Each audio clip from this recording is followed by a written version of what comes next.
Harmony with hormones या hormone विषयी संपूर्ण मार्गदर्शन करणाऱ्या यूट्यूब चॅनलवर मी जयंत सहस्रबुद्धे आपल्या सगळ्यांचं पुन्हा एकदा मनापासून स्वागत करतो। या संपूर्ण पॉडकास्ट सिरीजमध्ये आपल्याला मार्गदर्शन करणाऱ्या एंडोक्रोनॉलॉजिस्ट डॉक्टर वैशाली देशमुख मॅडम यांचंही मी स्वागत करतो। डॉक्टरांच्या संकल्पनेतूनच हा प्रोजेक्ट आपण सुरू केलाय आणि प्रत्येक एपिसोड त्यांच्या मार्गदर्शनाखाली आपण करतोय। खूप चांगला प्रतिसाद मिळतोय मॅडम याचा। बऱ्याचशा प्रेक्षकांशी बोलण्याची संधी या निमित्ताने मला आली आणि स्पेशली स्त्रियांमध्ये आपण जे प्रत्येक डिकेड ऑफ लाईफ असं आपण म्हणतो आणि त्या वयानुरूप आपण एपिसोड करतोय, तर बऱ्याच पालकांनी मला असं सांगितलं की त्यामुळे आम्हाला आमच्या मुलांच्या ग्रोथ विषयी, हॉर्मोनल चेंजेस विषयी किंवा काय काळजी घ्यायला पाहिजे आपण जे तुम्ही मार्गदर्शन करताय याविषयी खूप नवीन गोष्टी ज्या आम्हाला आतापर्यंत माहित नव्हत्या ह्या कळाल्या आणि त्यांनी अक्षरशः धन्यवाद दिलेत याविषयी। त्यामुळे हा प्रोजेक्ट आपण कंटिन्यू करणारच आहोत। आजचा आपला विषय आपण जो घेणार आहोत तो पहिल्या आमच्या एपिसोडच्या कमेंट सेक्शन मध्ये एका प्रेक्षकांनी कमेंट सेक्शन मध्ये लिहिलं होतं की डायबिटीस याविषयी जर तुम्ही एक संपूर्ण माहिती देणारा एपिसोड करू शकलात तर त्यांना बघायला नक्की आवडेल आणि त्यांच्या विनंतीस मान देऊन आजचा आपला एपिसोड आपण करतोय। एक गोष्ट तुम्हाला माहितीये का मंडळी की भारताला डायबिटीस कॅपिटल हे म्हणलं जातं आणि अर्थातच ही गौरवाची गोष्ट नाहीये, तर संपूर्ण जगातील इतर देशांच्या तुलनेमध्ये भारतामध्ये डायबिटीस किंवा मधुमेहाचं प्रमाण अगदी झपाट्याने वाढतंय। याविषयीची संपूर्ण माहिती देणारा आजचा आपण एपिसोड करूया। तर चर्चेला सुरुवात करूया डॉक्टर। अगदी बेसिक विचारायचं म्हटलं तर डायबिटीस किंवा मधुमेह म्हणजे नक्की काय आणि शरीरातल्या कुठल्या हॉर्मोनमुळे हा आजार आपल्याला दिसून येतो? सो डायबिटीज झालाय म्हणजे काय, सगळ्यात सोप्या भाषेत सांगायचं झालं तर शुगर रक्तात वाढलेली दिसते। शुगरची नॉर्मल पातळी किती पाहिजे, तर नॉर्मल लोकांमध्ये फास्टिंग शुगर ही 100च्या आत पाहिजे। त्याच्यानंतर जेवणानंतर शुगर आहे ती 140च्या आत पाहिजे आणि HbA1c 5.7च्या आत पाहिजे। पण हेच जर प्री डायबिटीज झाला, प्री डायबिटीज म्हणजे डायबिटीज होण्याच्या आधीची स्टेप, तर शुगर ही फास्टिंगची 100 आणि 126च्या मध्ये असते। त्याच्यानंतर जेवणानंतरची शुगर 140 ते 200च्या मध्ये असते आणि HbA1c तुमचं 5.7 to 6.5च्या रेंजमध्ये असते।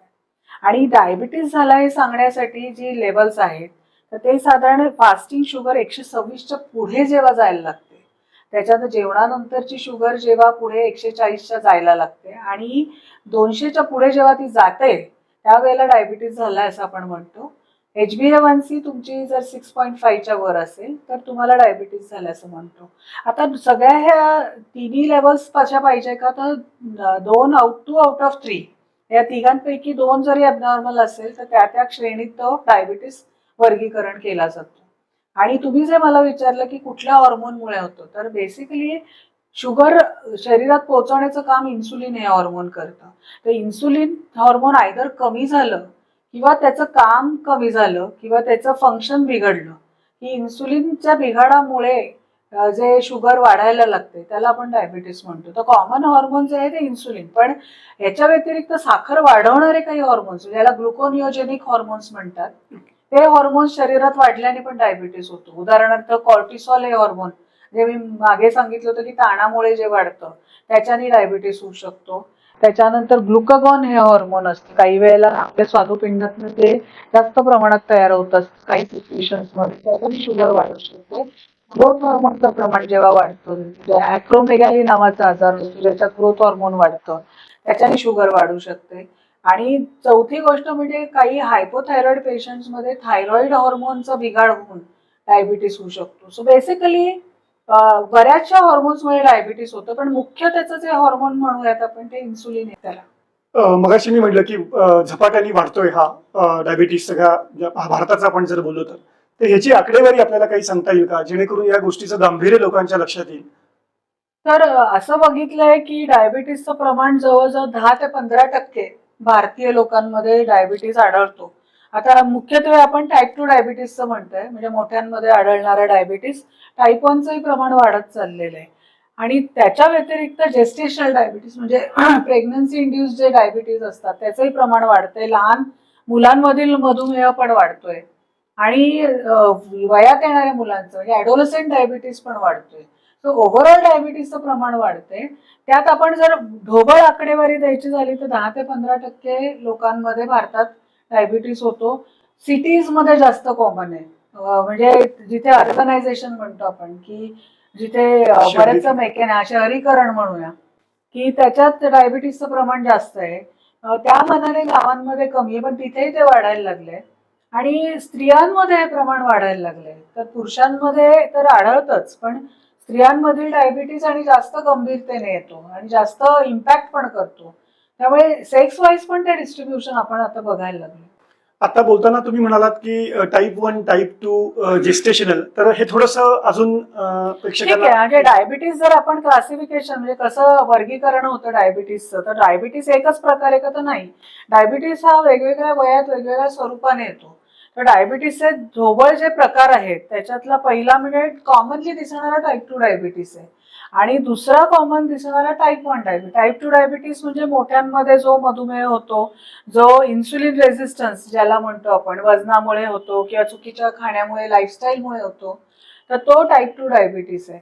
पण टाईप 1 डायबिटीस मध्ये मुलांमध्ये स्वादुपिंड कमी काम करतं आणि इन्सुलिन तयार करण्याची प्रक्रिया बिघडते. तिथे इन्सुलिन शरीरात तयार होऊ शकत नाही, मग त्यांना इन्सुलिन देण्याची गरज पडते. तो जो प्रकारचा डायबिटीस आहे तो टाईप 1 डायबिटीस आहे.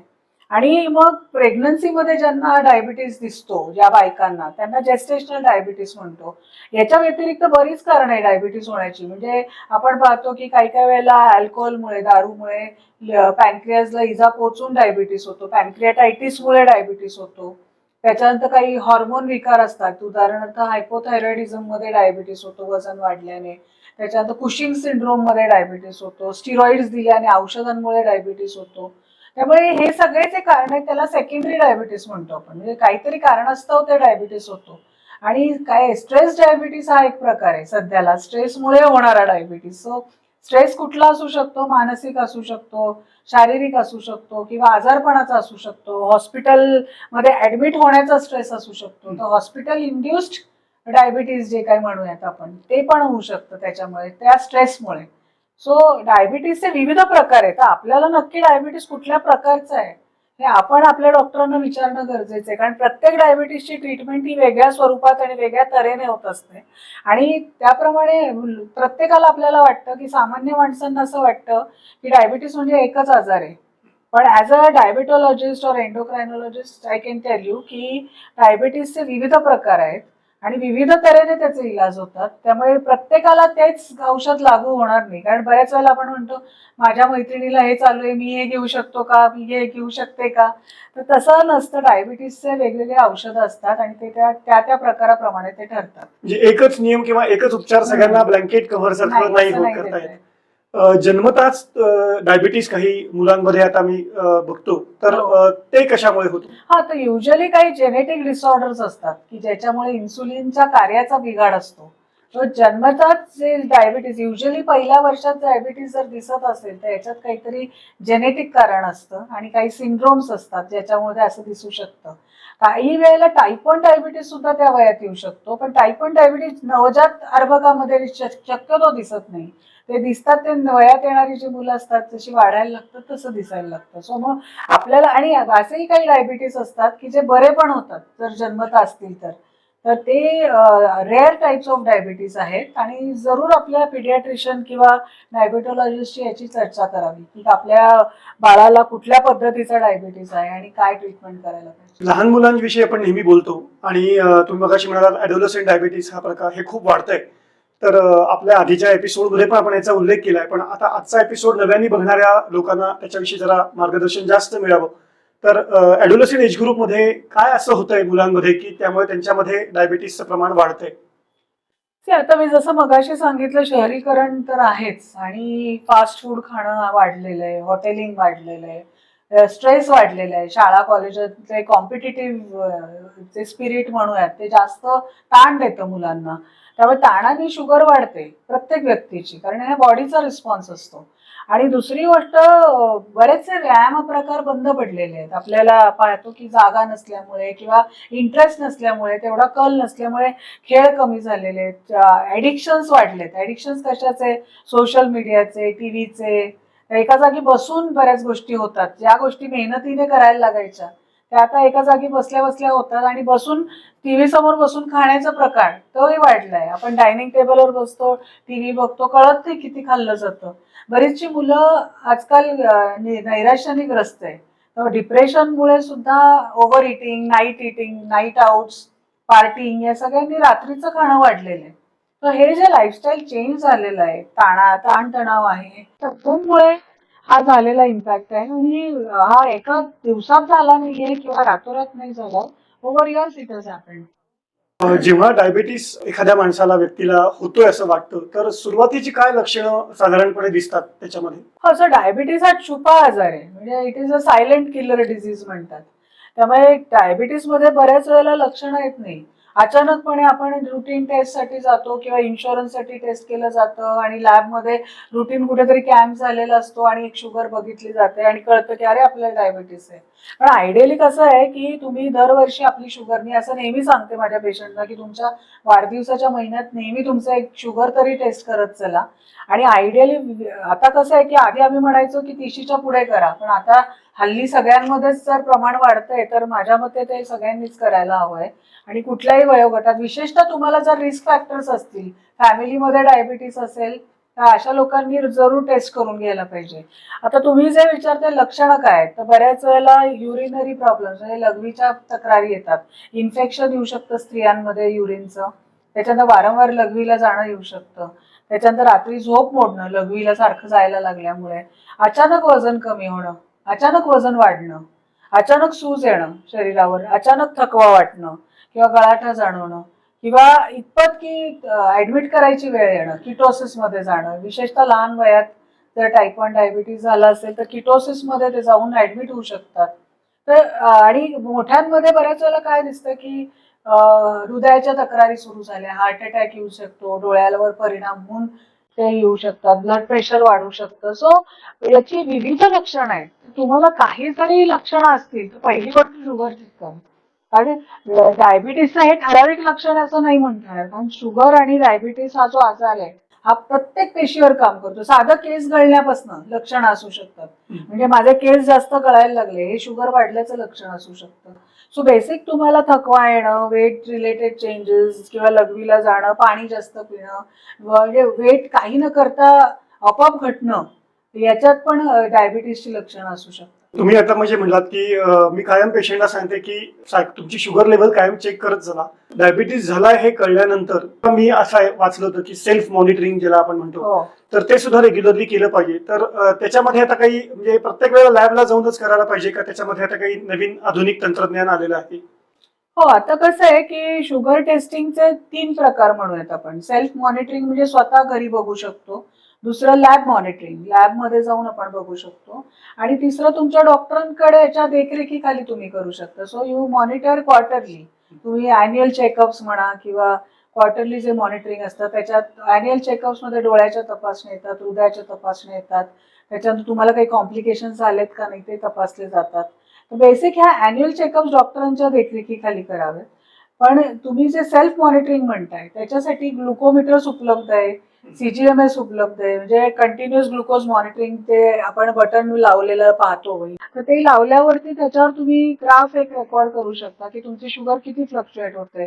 त्याच्यानंतर glucometer is the simplest thing. Glucometer तुम्ही घरात शुगर टेस्ट करायची साधारणपणे फास्टिंगची, शुगर आणि जेवणानंतर दुपारी आणि जेवणानंतर रात्री, असं तिन्ही वेळेला जर आपण आठवड्यातनं एकदा जरी बघितलं तरी आपला त्याच्यावरती जो कंट्रोल आहे तो आपण ठेवू शकतो. साधारणपणे मी असं सांगते की 100 आणि 180च्या मध्ये सगळ्या शुगर फिरायला पाहिजे. 100च्या खाली गेलं तर त्रास होऊ शकतो, 180च्या वर गेलं तर त्रास होऊ शकतो. सो इजा पोहोचू नये म्हणून आणि धोका होऊ नये लो शुगरचा, या दोन्हीसाठी आपण काळजी घ्यायला हवी. मग ते सेल्फ मॉनिटरिंग महत्वाचं ठरतं त्यासाठी. आणि मग लॅबमध्ये निदान महिन्यातनं एकदा तरी टेस्ट करून घ्यायला पाहिजे, कारण बऱ्याच वेळेला ग्लुकोमीटरवर एरर्स येऊ शकतात, व्हेरिएशन्स येऊ शकतात. तर सारखं आपण त्याच्यावर विसंबून राहता कामा नये, ते मशीन आहे. तर आपण लॅब हे जास्त रिलायबल आहे. तर दर महिन्याला एकदा जाऊन फास्टिंग PP करावं, दर 3 महिन्याला जाऊन एकदा HbA1c करावं, हे बेसिक रेकमेंडेशन्स आहेत. मधुमेह म्हणलं की कायम रक्तातली वाढती शुगर एवढंच बोललं जातं. जसं तुम्ही म्हणालात की रक्तातली शुगर साखर कमी जरी झाली तर त्याला काय, त्या कंडिशनला काय म्हणतात आणि त्याची काही वेगळी काळजी घेणं गरजेचं आहे का? हो, असं हायपोग्लायसिमिया म्हणजे शुगर कमी होणं.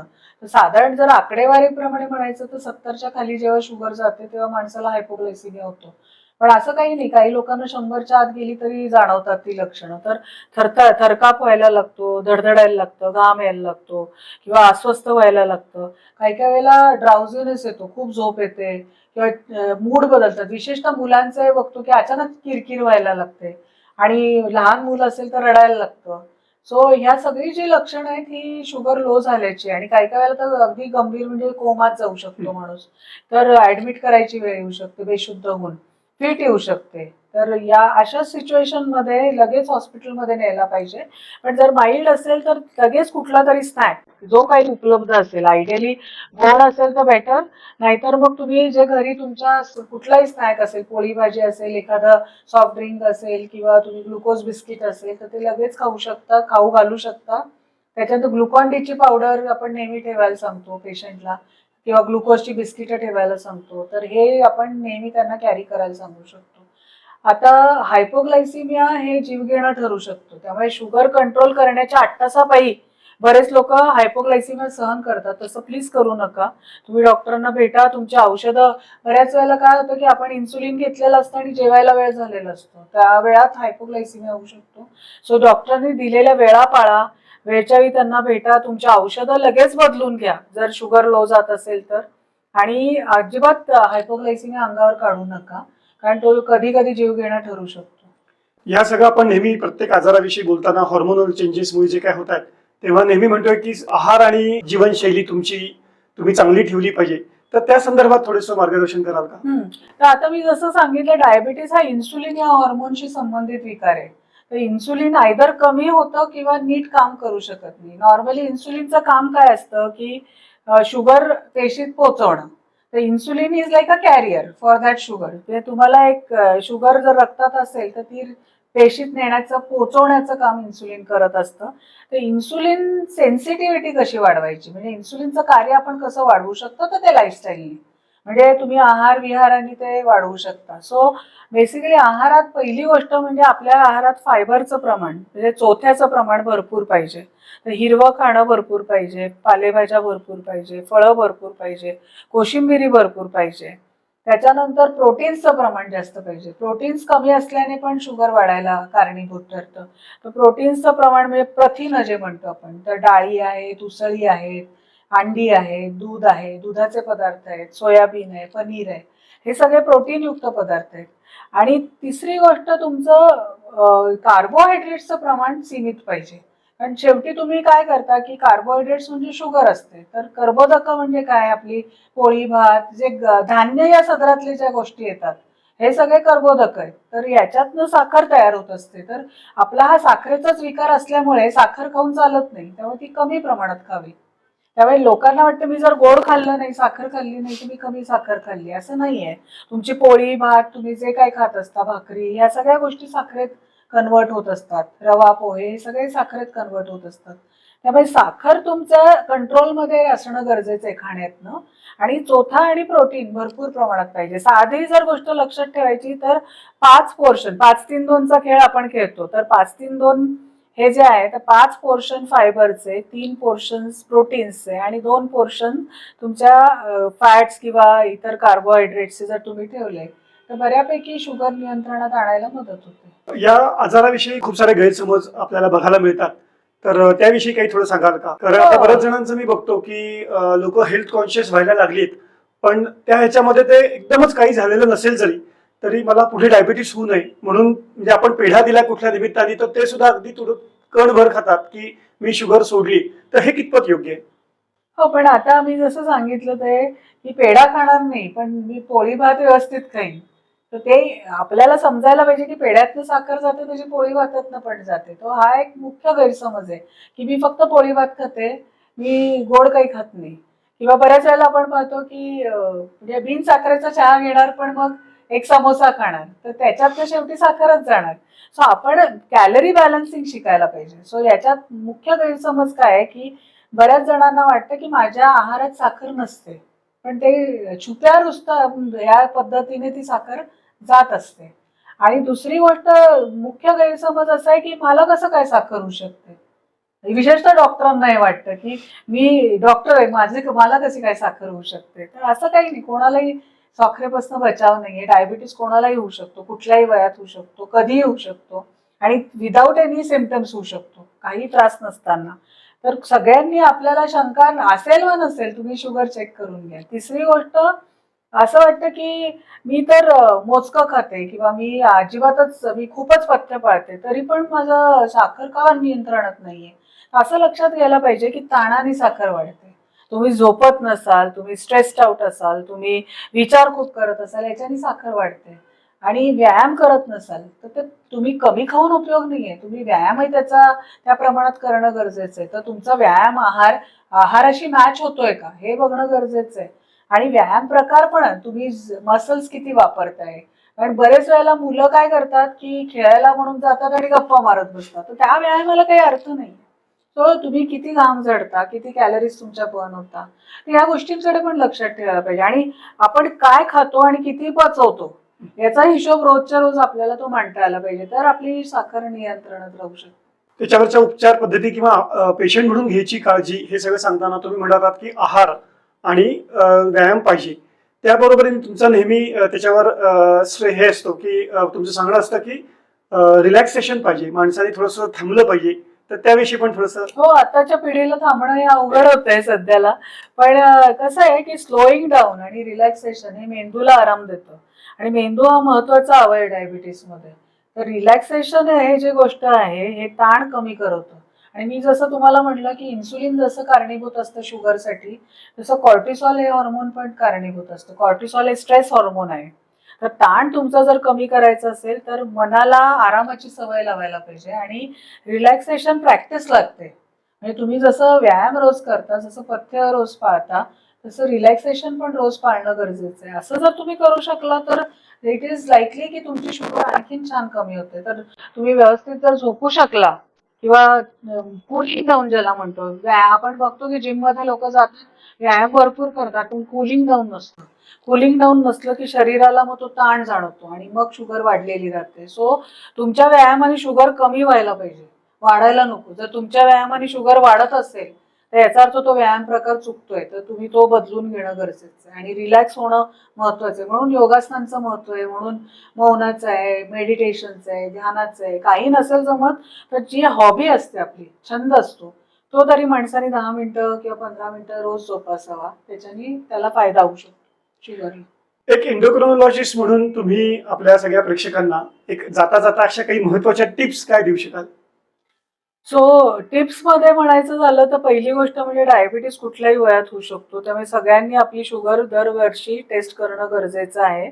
दुसरी गोष्ट, तुम्ही वजन आटोक्यात ठेवलं तर डायबिटीस होण्याची शक्यता कमी होते.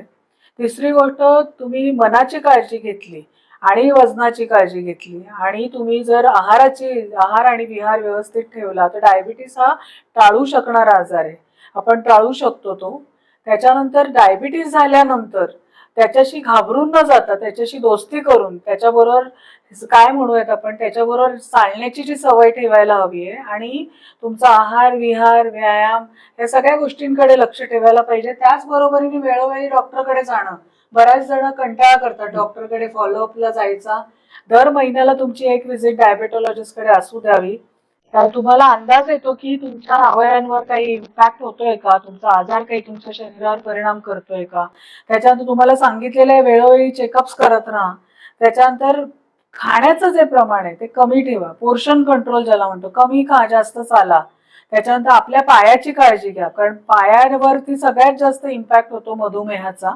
आणि जसं आपण चेहरा रोज धुतो तसं पायाची निगा रोज राखणं गरजेचं आहे. तर या सगळ्या गोष्टी, आणि वेळोवेळी आपल्याला डायबिटीसचे काही कॉम्प्लिकेशन झालेले नाही आहेत ना, याचे अॅन्युअल चेकअप्स असतात, माहिती घेत राहणार. असं म्हणतात की जो डायबिटीस पेशंट सगळ्यात जास्त एज्युकेटेड असतो डायबिटीस विषयी, तो सगळ्यात जास्त जगतो. त्यामुळे अशा व्यक्तीने त्याची आजार जाणून घेण्याची गरज आहे, त्याला ट्रीटमेंट घेण्याची गरज आहे. आणि डोळसपणे ट्रीटमेंट केल्याने त्याला निश्चित फायदा होऊ शकतो. तर माझा असा सल्ला आहे की सगळ्यांनी या गोष्टी पाळाव्यात, आपल्या घरातल्या डायबिटीसच्या पेशंटना सांगावं आणि आपल्याला डायबिटीस होऊ नये म्हणून काळजी घ्यावी. तर असं सगळं आहे मंडळी.